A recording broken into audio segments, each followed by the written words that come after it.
Bună ziua, bun găsit, doamnelor, domnilor. Sunt Diana Popescu. Vă invit să urmăriți o nouă sesiune a știrilor dezbătute aici la Global News. Prin intervenție telefonică alături de mine se află domnul Alexandru Săraru, membru CNC AUR. Bună ziua, domnule Săraru, mulțumesc pentru participarea dumneavoastră. Rămâna, mulțumesc și pentru invitație.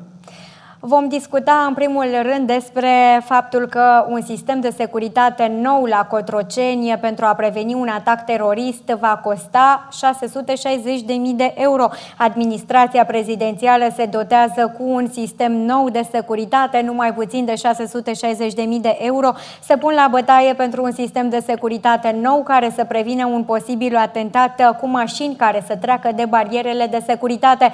Pe scurt, Klaus Iohannis se teme să nu fie atacat de teroriști în condițiile în care zi de zi declară că România este o țară sigură apărată de NATO. Anunțul privind licitația a fost deja urcat pe SEAP. Pe 9 iunie 2023, instituția a publicat un anunț de participare la o licitație în urma căreia se va atribui contractul cu titlul de proiectare, execuție și instalare sistem de bariere de securitate, conform informațiilor consultate de pe platforma achizițiilor publice.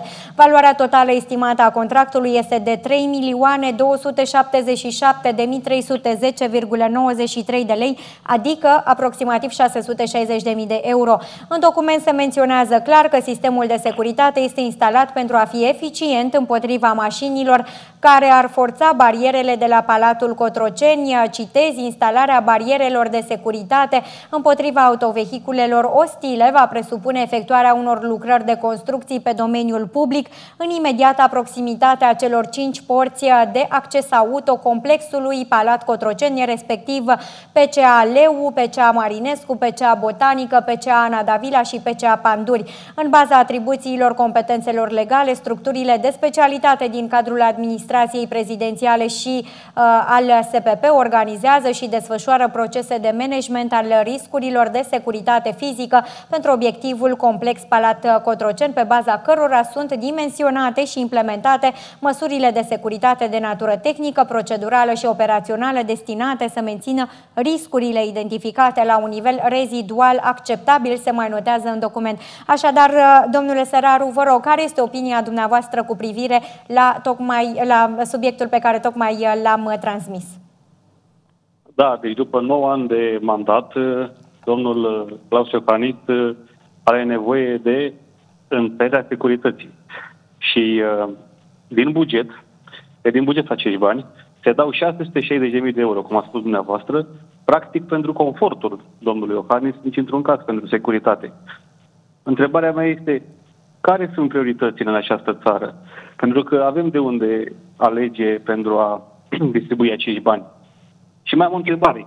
Au existat cumva asupra domnului Iohannis tentative de atentat?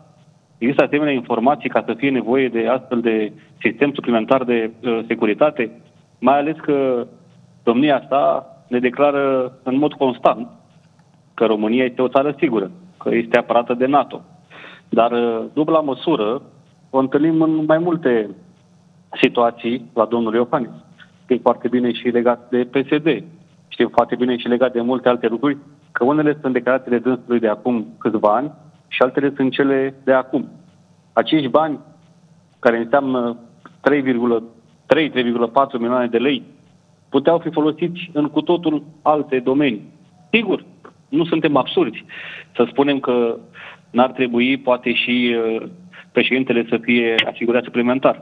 Dar în situația în care se află acum România și în situația în care oamenii mor de foame, în situația în care spitalele sunt la pământ, cu acești bani, un calcul simplu, care se poate face și de un elev de clasa a doua, cu acești bani, 3,4 milioane de lei, acești 660.000 de euro, se putea construi sau se putea de fapt reabilita, mai bine spus, să fie mai corect, un cod de spital.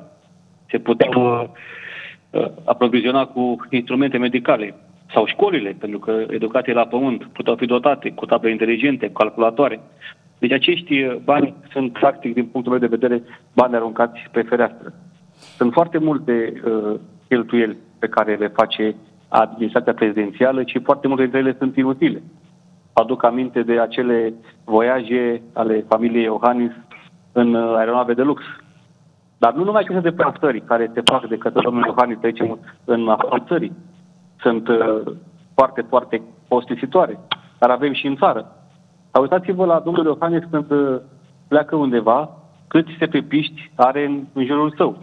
Este o întreagă armată. Și ați văzut, de curând a fost vizita lui Charles, regelui Charles, acum deja este rege, în România, și ați văzut cum a venit simplu, fără gărzi de corp. E o diferență și o discrepanță majoră.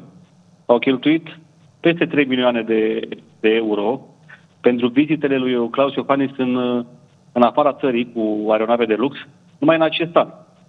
Și nu este problemă de câți bani ar cheltui, pentru că și a făcut această comparație cu regele Charles. Și alte țări au cheltuieli foarte mari, numai că iau și venituri mari care acoperă aceste cheltuieli. La noi aceste lucruri nu se întâmplă.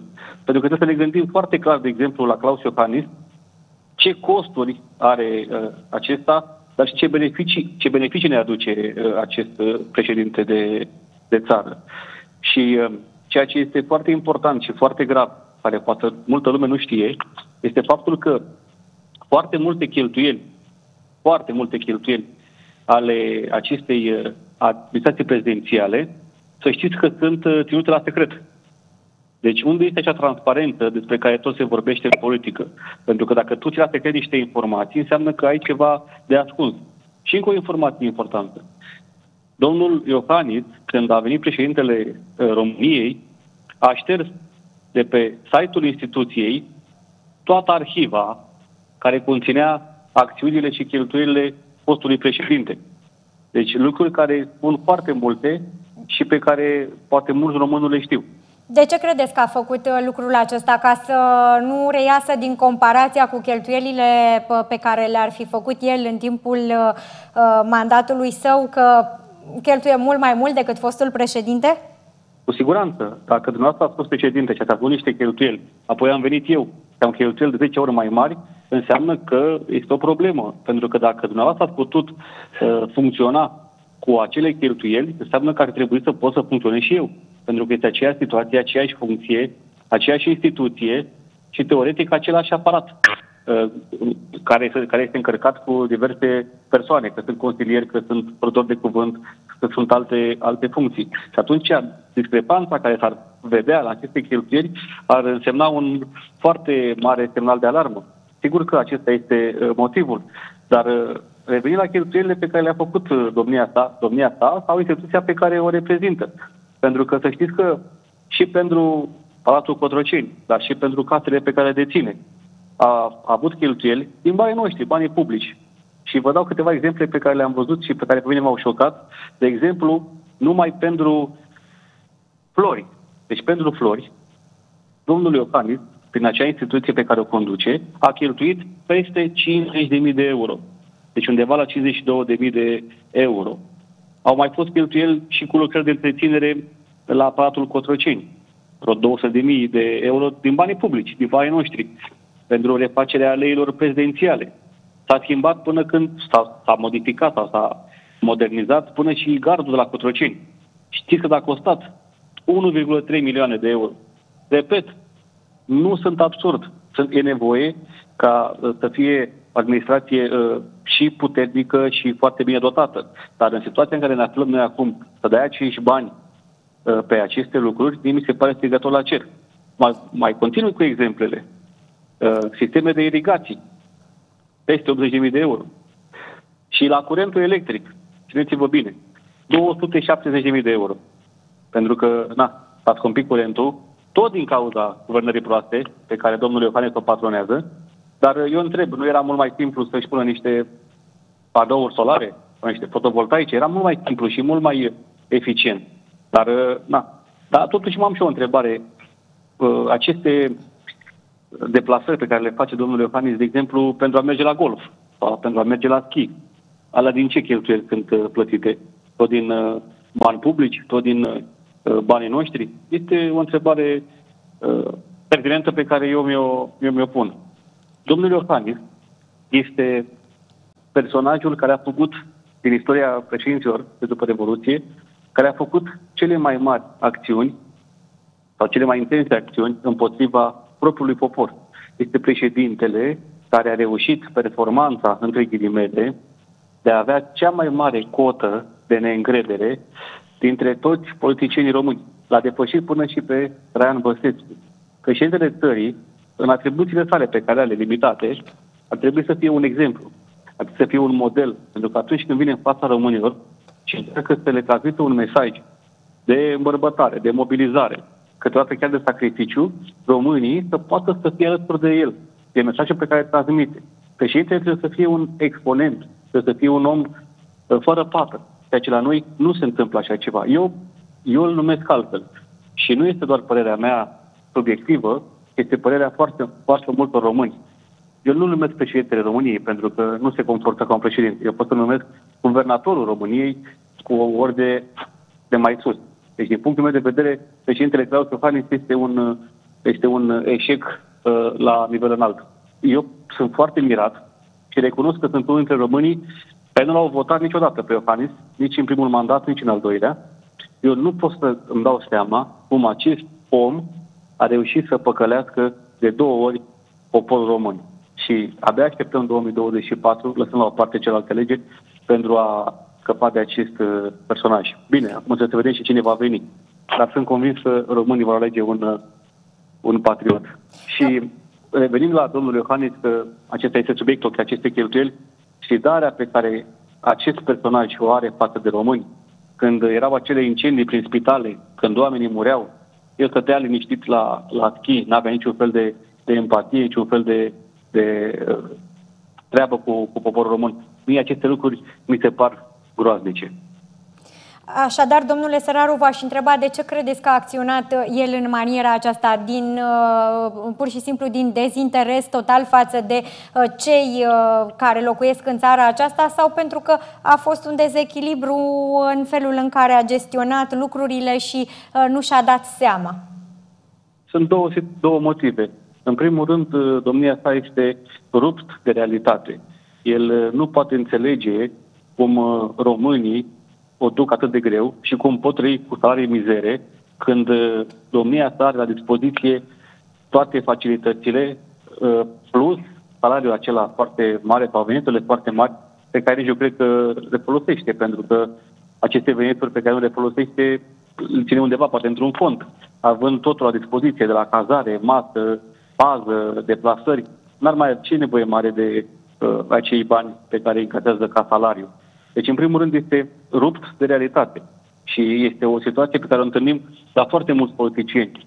Ei nu pot înțelege cum un român poate trăi cu acei bani de nimic. Dacă întrebați un politician, ceea ce pe Claus Iohannis, să întrebați cât costă o pâine sau cât costă o călătorie cu STB-ul, o să vedeți că nu știu. Au fost astfel de cazuri, după cum bine știm. Da. Exact, au fost foarte multe cazuri și ei nu cunosc aceste lucruri. Asta este în primul rând. În al doilea rând, nu are empatie față de propriul popor. Pentru că eu, și este părerea mea și nu cred că mă înșel, nu simte românește. El nu este o persoană care să simtă o apropiere legată de oamenii din țara sa. Și am văzut aceste lucruri, de exemplu, prin faptul că au fost foarte multe evenimente pe care nu le-au onorat.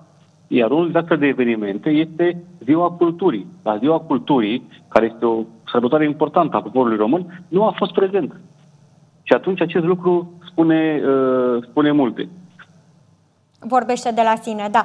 V-aș mai întreba, domnule Săraru, de ce credeți, așa cum am observat, că în ultimul timp, practic, s-au dezlănțuit aceste cheltuieli făcute de președintele Claus Iohannis? De ce tocmai acum și nu și în anii anteriori, de 9 ani de când se află la conducerea României, acum mai pe final de mandat au loc aceste exagerări cu cheltuirea banilor din bugetul de stat într-un mod nu tocmai justificat?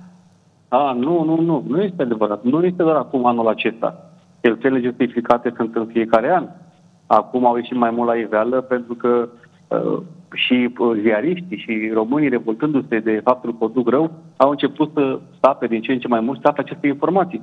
Dar cheltuielile nu sunt doar anul acesta. Poate anul acesta au ieșit puțin din limitele pe care ne-au obișnuit, dar în fiecare an au fost cheltuieli inutile legate de funcționarea acestui aparat prezidențial. Și de ce n-au ieșit și până acum la iveală, dacă tot nu era ceva normal? Care credeți că ar fi motivele pentru care acum ies la iveală când se apropie finalul de mandat al lui Klaus Iohannis?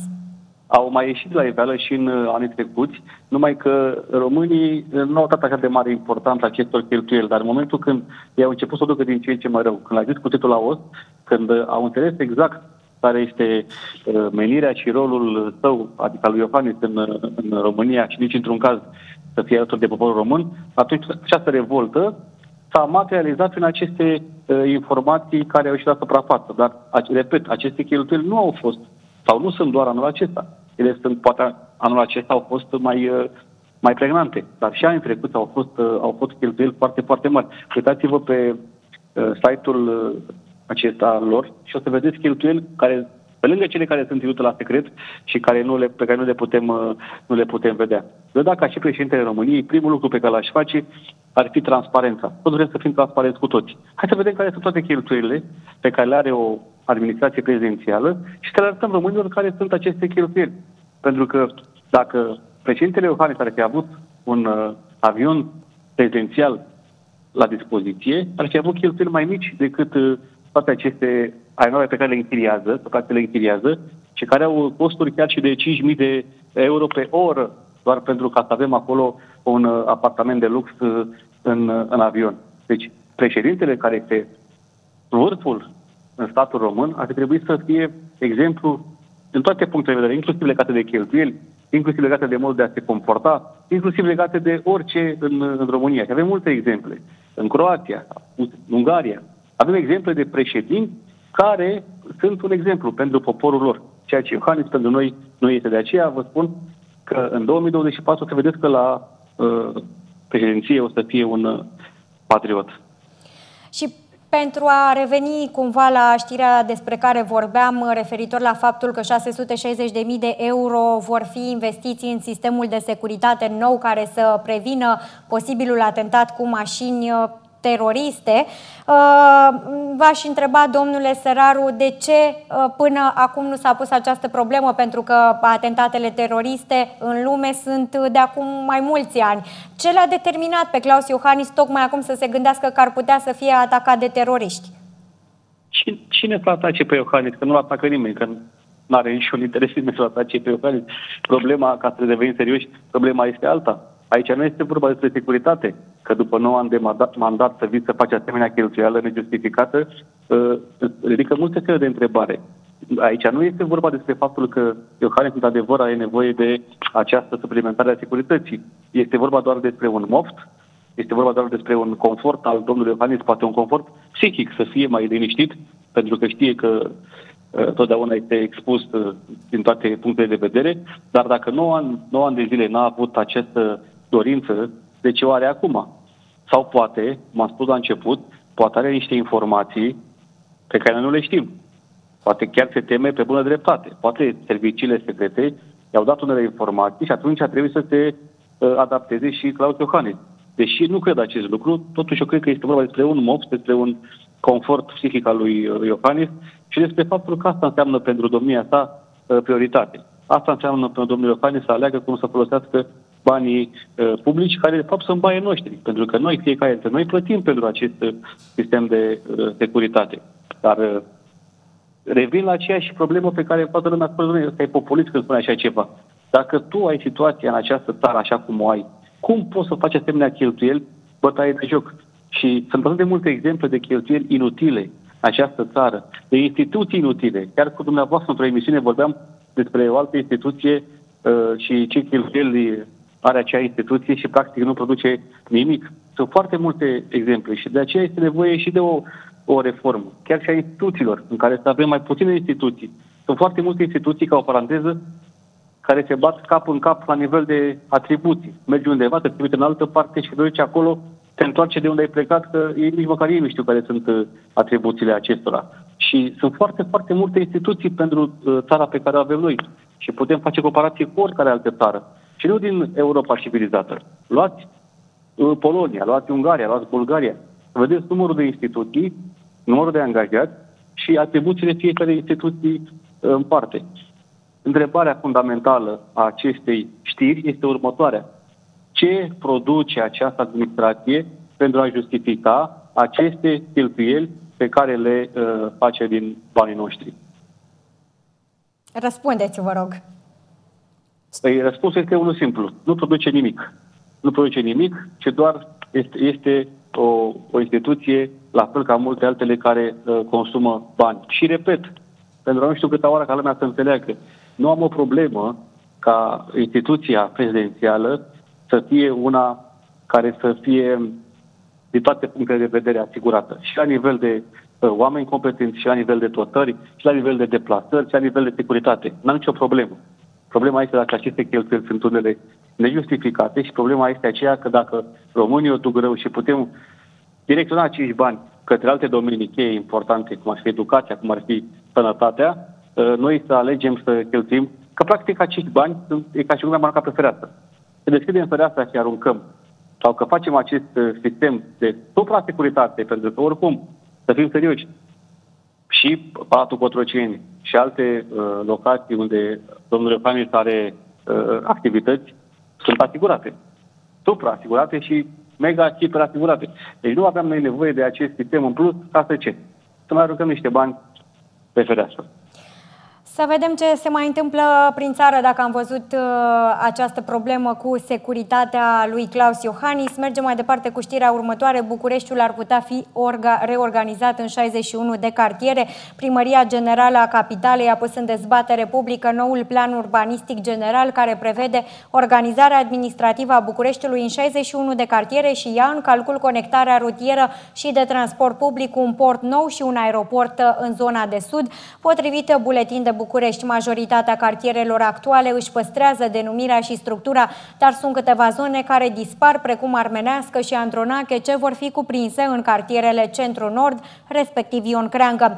De asemenea, un nou cartier ar urma să poarte denumirea unei fabrici emblematice din perioada comunistă, respectiv IMGB. Totodată, municipalitatea prevede organizarea a 20 de zone park and ride, unde șoferii care vin din afara Bucureștiului pot parca mașina și continua drumul spre centrul capitalei cu transportul în comun. Așadar, domnule Săraru, care este opinia dumneavoastră referitor la această știre? Știți, când vorbim despre PUG, PUZ și așa mai departe, trebuie să vedem cine se află în spate. Trebuie să vedem și cine le propune. Această reorganizare a Bucureștiului cu 61 de cartiere, ok, nu știu ce rol are, dar eu vă întreb, acest lucru, această reorganizare pe 61 de cartiere lămurește sau rezolvă problemele cu care se confruntă administrația? Și aici vorbim despre retrocedări ilegale, vorbim despre problema terenurilor, vorbim despre problema clădirilor care au fost construite abuziv. Nu se rezolvă nimic cu această așa este reorganizare. Iar domnul Nicu Jordan ar trebui mai întâi să-și califice situația din dosarele pe care le-a intentat primăriei București. Știți că înainte de a fi primar, domnul Nicu Jordan era activist civic. De acolo a plecat domnul Nicu Jordan, activist civic. A dat în judecată primăria București în mai multe spețe și acum domnul Nicu Jordan este primar și se judecă el cu el. M-ați înțeles? Se judecă el activist civic cu el primar. În ce parte înclină balanța? Acum s-au schimbat rolurile și... Asta trebuie să ne răspundă domnia sa. Și percepția domnului Nicu Jordan. Avem alei în centru vechi care sunt foarte înguste. Avem clădiri, pentru că dacă ai nevoie să le consolidezi, ai nevoie de acte care pot dura și 2 ani de zile. Deci dacă tu vrei să construiești în București, poți să-ți ia chiar și 3 ani până să te apuci să construiești și apoi să faci propriu-zis construcția. Sunt clădiri care stau să cadă și care nu pot lua vize pentru că domnul Nicu Jordan a blocat tot. Și de aceea mulți investitori pleacă în Dubai, nu mai stau în București, pentru că acolo și-au foarte rapid autorizația și încep acolo să construiască. Și așa domeniul imobiliar este în colaps. Noi avem acest primar inconștient care nu rezolvă absolut nimic cu această reorganizare. Sigur că acele zone park and ride despre care vorbeați sunt foarte bune, dar acestea se pot face și fără să schimbi numele cartierelor sau să le grupezi în cartiere. Plus că unele dintre ele, cum ar fi, de exemplu, cartierul armenesc, au în spate și o istorie foarte mare. Iar locația cartierului armenesc, și foarte bine unde se află, chiar acolo de-a lungul căii Moșilor, până la aproape de Obor, are o istorie foarte, foarte importantă legată de meseria și armeni. Deci aici este foarte mare grijă și la partea istorică, lăsăm la parte faptul că nu rezolvă nimic din ce v-am spus eu anterior. Pentru că acest cartier, de exemplu, armenesc, ca un exemplu, are și această istorie despre care vă vorbeam, s-a construit în jurul unei biserici, știți, biserica armenească. Și este un aforism celebru care spune că dacă vrei să trăiești 2 ani, trebuie să sădești grâu. Și dacă vrei să trăiești 20 de ani, trebuie să sădești un arbore. Și dacă vrei să trăiești 100 de ani, trebuie o școală. Iar pentru armenii, care acolo sunt exponentul, să știți că spun așa, că dacă vrei să trăiești o eternitate, trebuie să construiești o biserică. Nu le poți lua istoria și nu le poți schimba numele de dragul de a le schimba. Plus că, ok, schimb numele cartierului armenesc, dar totuși rămân alte cartiere, să zicem, care au o istorie sau o rezonanță comunistă. Aici avem, de exemplu, 23 august sau Sălăjean. Știți că Sălăjean vine de la numele unui fost politician comunist, Leontie Sălăjean. Deci, tu faci unele lucruri pe o parte, dar pe de altă parte lași aceste nume de cartiere comuniste și strici istoria cartierului armenesc, dar lași celelalte care sunt comuniste. Reforma administrativă solidă nu înseamnă aceasta. Reforma administrativă solidă înseamnă să respecti voința poporului care a spus că vrea 300 de parlamentari, înseamnă să ai un guvern suplu și eficient, înseamnă să ai maxim 12 ministere, înseamnă să ai maxim 50 secretari de stat. Asta înseamnă reformă administrativă solidă. Nu să schimbi, să ai 61 de cartiere și să schimbi denumirile. Nu rezolvă absolut nimic din problemele pe care vi-am spus eu anterior. Sunt foarte mulți în administrație care nu au absolut nicio atribuție. Și se gândesc că ei să mai schimbe câte ceva. Vă dau exemplu, chiar dacă nu are legătură cu Bucureștiul, dar vă dau exemplu acelor secretari de stat care unii dintre ei nu au nicio atribuție. Nicio atribuție. Au birouri mari, secretară, consilier, mașină, dar nu produc nimic. Cei care sunt în administrație, este primarul Bucureștiului, este primarul altui oraș din țară, este primarul unei comune sau orice alt om de administrație, trebuie să aducă plus valoare. Ce plus valoare aduce această așa este reorganizare? Niciuna. Este nevoie de localități în care să nu ai mai puțin de 5.000 de locuitori. Este nevoie ca în locul fostelor primării să ai, de exemplu, un birou de informare pentru comunele care au peste 1.000 de angajați, să reducem numărul de membrilor de partid, pentru că totul este politizat și mai ales administrație, totul este politizat. Nu ai nevoie de aproape 500.000 de membri de partid în administrația locală centrală. Nu ai nevoie. În anii 2000 aveam 800.000 de angajați la stat și acum avem 1.340.000. Astea sunt probleme adevărate. Nu să schimbăm numele cartierilor și să mai luăm 2 cartiere și să le unim și să scoatem denumirea de cartierul armenesc care are o istorie. Sigur că nu ne deranjează pe noi cei de la UR, de exemplu, ca cei de la stat să fie profesioniști. Nu, trebuie să fie oameni profesioniști în aceste structuri și avem nevoie de o ierarhie clară, pentru că fără o ierarhie clară nu putem face nimic. Domnul Nicușor Dan, ați văzut undeva ieșind pe stradă, a fost acum ceva timp într-un tramvai sau nu mai știu, într-o mașină și l-au înjurat toți. În restă numai în birou, că nu este de acolo, nu vorbește cu nimeni, nu semnează nimic. Astea sunt problemele reale pe care le au oamenii. Vrei să ai un domeniu al construcțiilor solid și tu nu le dai autorizație oamenilor să construiască sau să reconsolideze. Nu este absolut anormal ce se întâmplă în București. Unde vedeți dumneavoastră în altă capitală europeană ceea ce se întâmplă în București? Este sufocat Bucureștiul și este din ce în ce mai îngreunat de probleme și Bucureștiul dă ora exactă. Dacă aici situația este așa cum este, atunci știți cum este. Noi, exact expresia aceea celebră, țara arde și baba se piaptă. Noi avem probleme și ei vor să schimbe denumirea cartierului armenesc în alte cartiere. Mi se pare incredibil. Și pentru că tot vorbeați dumneavoastră de aspectul istoric al acestor schimbări, am observat în conținutul știrii că totuși pentru un nou cartier s-ar duce denumirea către zona comunistă, respectiv păstrarea denumirii unei fabrici din perioada comuniste, IMGB. De ce credeți totuși că Nicușor Dan, iată că vrea să șteargă istoria armenească, dar să o păstreze pe cea comunistă prin denumirea de IMGB pe care vrea să o atribuie unui cartier din noua reorganizare? Da, să știți că la un moment dat eu am crezut că ei sunt doar niște persoane care au ordine clare, ce li se spune aia fac. Sigur că și varianta aceasta rămâne în picioare. Mi-am dat seama că este foarte, foarte mare incompetență. Deci nu există oameni profesioniști care să ia decizii importante. Deci tu faci un cartier sau denumești un cartier IMGB care aduce aminte de perioada comunistă, dar lași 23 august, care știm foarte bine ce încărcătură istorică are, sau lași, cum am spus mai devreme, cartierul Sălăgean, de la numele lui Leontin Sălăgean, care a fost un foarte important politician comunist, și atunci, dubla măsură, nu face decât să ne face vreau să credem că este vorba despre incompetențe și prostie, mai mult decât alte ordine. Nu se poate, este ceva incredibil. Eu cred că ei stau așa puțin, se gândesc noaptea, ce mai facem noi mâine pentru că n-am făcut nimic. Și pentru că nu pot face absolut nimic concret față de problemele pe care vi le-am spus, atunci se gândesc ei să mai schimbe o denumire, să mai...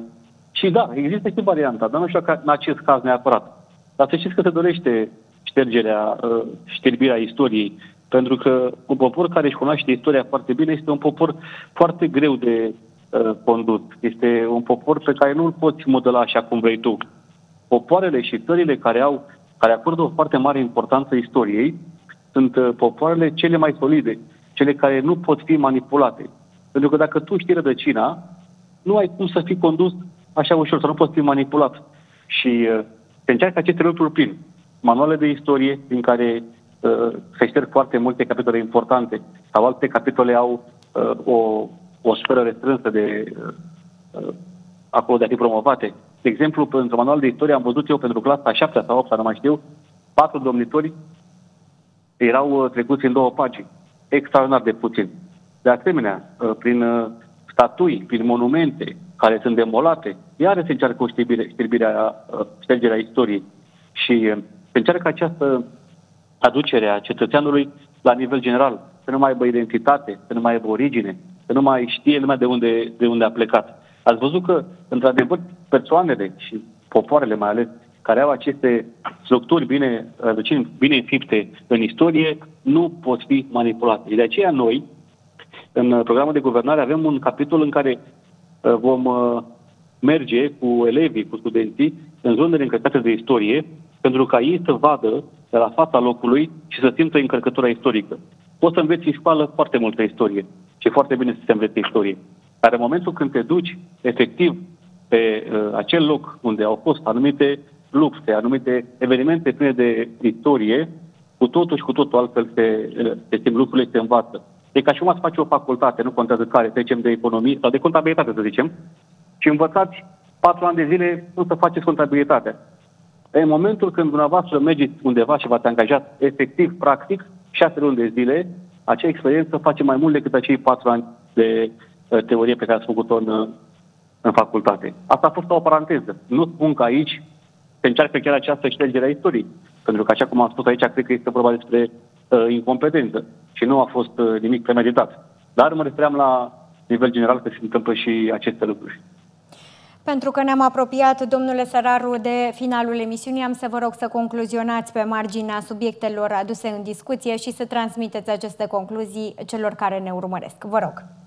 Concluzia este una foarte simplă. Și pentru primul subiect pe care l-am abordat și pentru al doilea, responsabili sunt cei care sunt anumite funcții în care nu i-am ales, în care nu i-am pus, în care nu i-am votat. Totul pleacă de la oameni. Dacă oamenii puși în funcție sunt oameni competenți, atunci aceste lucruri nu se vor mai întâmpla. România, și a spus de foarte multe lucrul acesta, are o problemă cu oamenii care sunt puși în funcții cheie și nu sunt oameni competenți. Diferența față de alte țări este că alte țări care se află în situația României, în domeniile cheie, a oameni competenți, pentru că se gândesc că numai pe acei oameni competenți pot face performanță. Și dacă noi nu vom schimba acest lucru, în 2024, că asta este șansa noastră, atunci o să vedeți aceste știri pe care le-am discutat noi acum, să le vedeți în fiecare zi. Aceste lucruri trebuie să înceteze, pentru că poporul român trebuie să înțeleagă că lucrurile stau altfel decât au crezut ei până acum. Și românii s-au deșteptat. Și o să vedeți acest lucru în 2024. Vă mulțumesc. A fost domnul Alexandru Săraru, membru CNC Aur. Vă mulțumesc și dumneavoastră, doamnelor și domnilor, pentru că ne-ați urmărit. Rămâneți în continuare pe Global News pentru alte informații interesante. O zi frumoasă tuturor!